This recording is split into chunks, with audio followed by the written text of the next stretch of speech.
Welcome to the Mindset Architect Podcast, where it's all about creating the life you want, the business you want, and making a real difference. Join us in unlocking the code to true success. And now your host, Tony Caliendo, Master Coach with reTHINK Coaching. Welcome to the Mindset Architect Podcast, episode number 36. I'm Tony Caliendo, Master Coach here at reTHINK Coaching. And as always, I want to thank you for spending time with me today. Truly appreciate your gift of time, and I want to honor that. So what I have been hearing lately with the clients that I coach in the different industries and the groups of people that I'm speaking to is there's this edge or air of doubt. And what do I mean by that? So I've heard it said several times just this week, I don't know if I have it in me to push through this again, meaning there was a change in the way their business has been handled or been able to be conducted. And there's, with that statement, when I've been pressing them to find out exactly what does that mean, it really means that there's an air of doubt. Like there's this kind of cloud of doubt. I don't know if I can do it. I don't know if I can push through it again. I don't know. And for me, when we've dug down deep in the group conversations and the one-on-one conversations, it really has just been a bit of doubt in ourselves and our ability to give it just another push.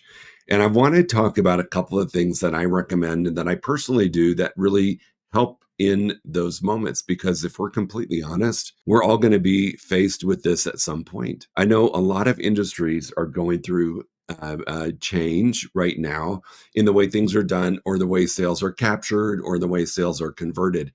And that within itself can create a little bit of, I don't want to say frazzle, but that's the word that's coming to mind, a little bit of frazzle in our brains, because what we've always done to get to goal is not enough or is not what we need to do any longer. And so when we have that shakeup in our brain, it does create a bit of uncertainty or a bit of doubt. So we've talked about the basic human needs. We've talked about the thought flow model. I really want to talk to you about just some basic things that I'm recommending that we do if you're feeling a bit of uncertainty or unsure if you can push through any changes that are happening. So the number one thing that I say to do is get clear and make sure you are crystal clear on your vision and that hasn't changed. I think sometimes we get so focused on all of these different things and the things that are changing and all the stuff that is not working anymore that we lose sight of our vision. And I think it's really important that we revisit that, get crystal clear, and reassess why we're doing this. You know, what's our why? What's our compelling future? All of the things that we've talked about. And get clear and get comfortable with that. That within itself can put a little bit of calm on the brain and create a level of excitement for you, again, to get recharged, to move through things, because knowing where you ultimately want to go is really important, and it can excite you in a way that you can say, okay, I'm ready. I'm not giving up on that. That's exactly what I know I want. And so I would say revisit your vision or your compelling future. Now, if you don't have one, or if that has changed, it's important that you sit with it and either create one or that you make any tweaks that you might need to make to your existing one. So I don't know what episode it is, but there is an episode that I do on compelling future. And if you're struggling with that, I would go give that episode a listen to and start creating what that future for you can look like. So that's number one. I do want to say a caveat with that. And I love this thought. Right? We have a compelling future that excites us. And I want us to get reattached to that, because that can help calm the brain a little bit and give it ultimately the direction it will be going and give it some certainty and security. But what I love is that we should be excited about the goal, but we should be focused on right now, not about focused on what it's going to be like when I'm in that space. And I know that's a bit contradictory, but get comfortable with, get reattached to where you want to be, and then get down to the nitty gritty of what do I need to be focused on right now? And that is part of your compelling future or your vision. So that's the number one thing that I would say to do. I do it all the time. I have my compelling future written on a page in my journal, in one of my journals that I look at every day and sometimes multiple times a day. And it's the thing that I need to do to move myself forward, to keep pushing through when there are some challenging times or times where I just start to feel a little bit of doubt about my ability to make things happen. So, as my coach says, you should visit that all the time. He adds a little explicit in there, but we'll just leave it at all the time. And truly, that it will serve you well. The number two thing that I do, and you're rarely going to hear me say this, is I look backwards in these moments and reflect on really critical, pivotal, defining moments in my career that I have conquered and overcome and pushed through uncertainty, doubt, fear. And I rarely will say, look backward, yet this is really important. And so I will share with you probably one of the, well, I know for sure, because it's what I look at all the time, one of the most defining, pivotal moments of my career ever was when I made a move. This is what started everything for me in terms of thinking bigger and being able to do whatever I chose to do. So this was early on in my corporate career, where I made a decision that I wanted to leave my hometown of Omaha, Nebraska and move to Dallas, Texas. And I was working for Marriott Hotels, which I've shared with all of you. And it was a great run. I was there for about 13 years. And it was, if I was going to work for anybody, that would be the company I would work for again. But that's not the point of this. What I want you to understand is I reflect back on a specific moment when I moved to Dallas, Texas to become a sales manager at a hotel with the most amazing leadership ever. Michelle Endress was my director of sales. And it was this cool partnership. She saw something in me. I trusted her. Yet in my mind, I was having to wrestle with what am I doing? I left a great manager level position in Omaha that I was very successful, had a lot of opportunity to move up. And I chose to do this massive pivot and move to Dallas, Texas, where I knew of one person and launch a career in sales. And when I think back to that, and I think back to I was in my 20s, I was young, my brain wasn't quite as evolved as it may be now. And I think of what I had to go through to make that work. And I really sit with that and think I learned a new position. I learned a new skill set. I didn't know how to do outbound sales. I didn't know how to do in-person, face-to-face sales. I didn't know how to cold call. I didn't know how to network within organizations to find business. I didn't know any of that. I overcame it. And for me, that was one of the moments where I think if I could do that, I'm pretty good. In fact, I'm really good. I'm great at what I choose to do, and I'm talented and skilled enough to move forward. Now, the other thing I do when I'm in that moment is I reflect back on the people that had an impact on me and start to look at that and say, what could I learn from, or what did I learn from those people or that person that has carried forward with my skill set that has allowed me to move forward? And again, I said I had an awesome director of sales, Michelle Endress, at the time, and our regional director, Beth Paul, were two people that made significant impact on me. Yet ultimately, it was up to me to make it happen. And so I love thinking about that time. I give myself a lot of grace as a really young adult doing something really frightening, and it was frightening to me, and making it work. So when I get in a place of doubt, I think back on that situation and I think about how that decision I made led to an amazing career with Marriott and allowed me to promote. And I take that energy and I take that excitement and I really take that affirmation and I bring it to now. I bring it to now and I think, oh my gosh, if I could do that at 20, I think I was 26 or 25, if I could do that at that age and do what I did, and now I've got all of this knowledge, all of this skills, all of these things, I could certainly do that now. So that is one of the best gifts that you can give yourself if you're in a place of struggling with doubt or uncertainty about if you're going to be able to push through some challenging moments. So that is one of my favorite things to do. And then one of the other things that I like to do is, like I said, we focus on our compelling future, we focus on where we're headed, and it's really a special feeling. But I also know that I need in this moment of doubt to celebrate a win. I need my brain to feel the hormones that get released, the energy that gets released when I have a win. And so I have been doing this for a very long time, and it helps tremendously. And it's just something that is part of my ritual is I have a win the day worksheet for myself. What does it look like for me, Tony Caliendo, coach and speaker, to win the day? And I sit with that and I break it into a couple different categories. I break it into personal. So I like to look at what I'm doing for me. I look at what am I doing for business and what am I doing for finance. All right. And those are the three categories that I use on my win the day worksheet that I've created for myself. So I don't have a templated win the day, but I'm going to invite you to think about creating one for yourself because you see, here's what I know. In my personal win the day, it starts with my morning routine. It starts with my meditation. It starts with prayer. It starts with journaling. It starts with making sure that going to the gym or my walk is on my schedule and that it's going to happen. Usually it happens in the morning. There are some times where I have an early call with somebody in a different time zone, then I have to move it.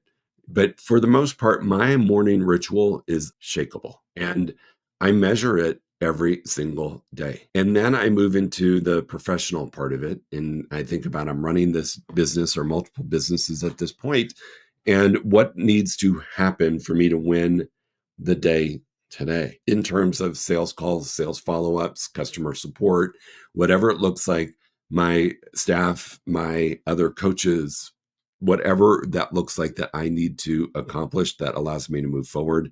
And then I look at finances just to do a check-in to see that the business is healthy and that we're running it efficiently and effectively. Now, why is that so important? I said earlier, it helps you celebrate a win, which feels so good on your brain. The other thing, there's two other things that are really important with the win the day approach. If I win enough days in a row, I'm going to win the week. If I win enough weeks in a row, I'm going to win the month. Enough months in a row, I win the quarter. Enough quarters in a row, I win the year. So it's really important that we sometimes get granular on these things because I know when I win the day, I'm setting myself up for a great week, a great month, a great quarter, a great year. So that's the number one thing that I love what it does for me. Number two, it helps me identify where I failed.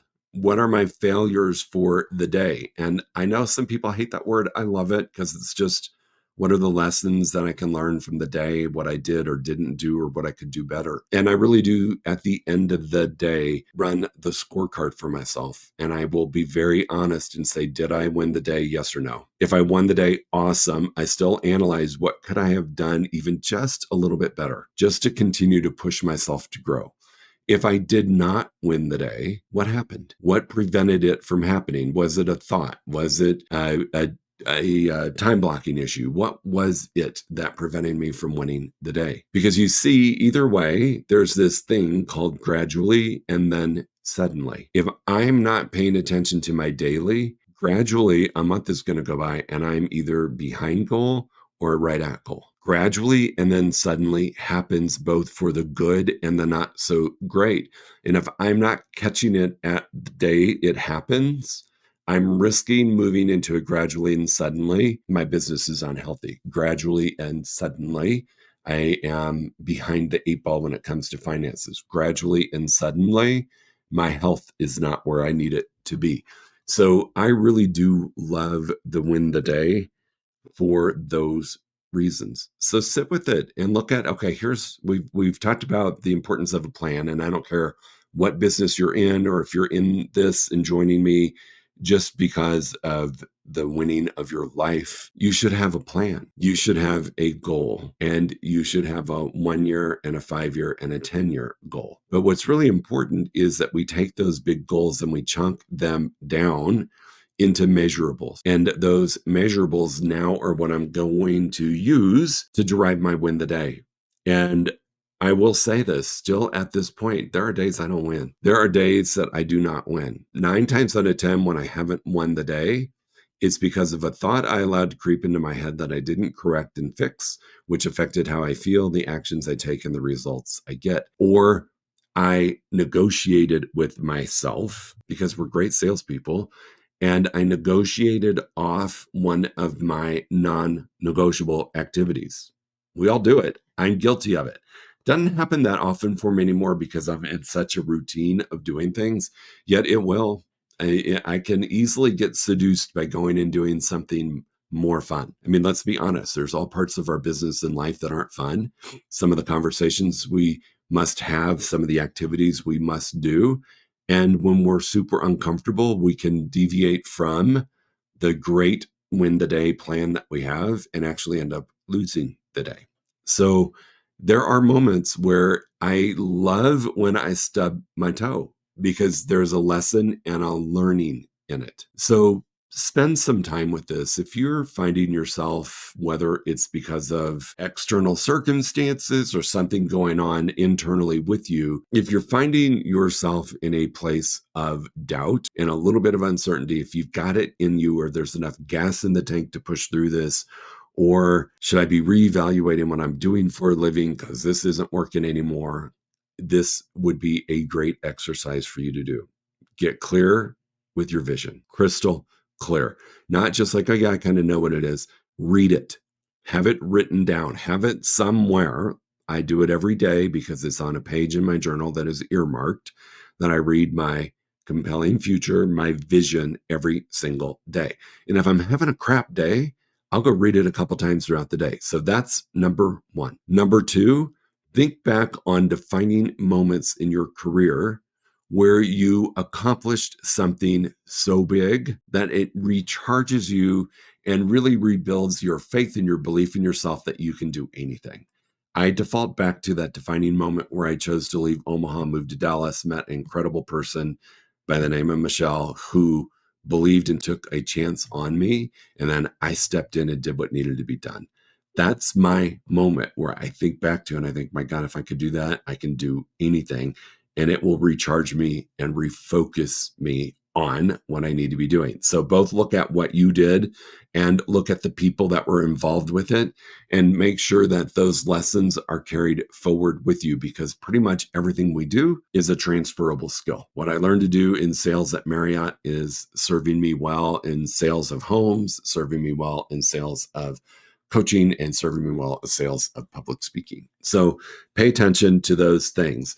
Then lastly, play the game of win the day. It's really powerful. And if you find yourself avoiding it, it's probably because on an unconscious level, you know you didn't win the day. This is where some really great gems are hidden for you to learn from what you did or didn't do that day that you can fix in the moment and change for the very next day so that we don't build gradually and suddenly to a place of being stalled out or moving backwards in your business. I cannot stress how important that one exercise can be for you to do. So take a moment and create a form. Again, I've got the three categories: personal, business, and finance. Personal includes health, mental well-being. It includes things that I need to do for me as a human being, my relationships, all of that.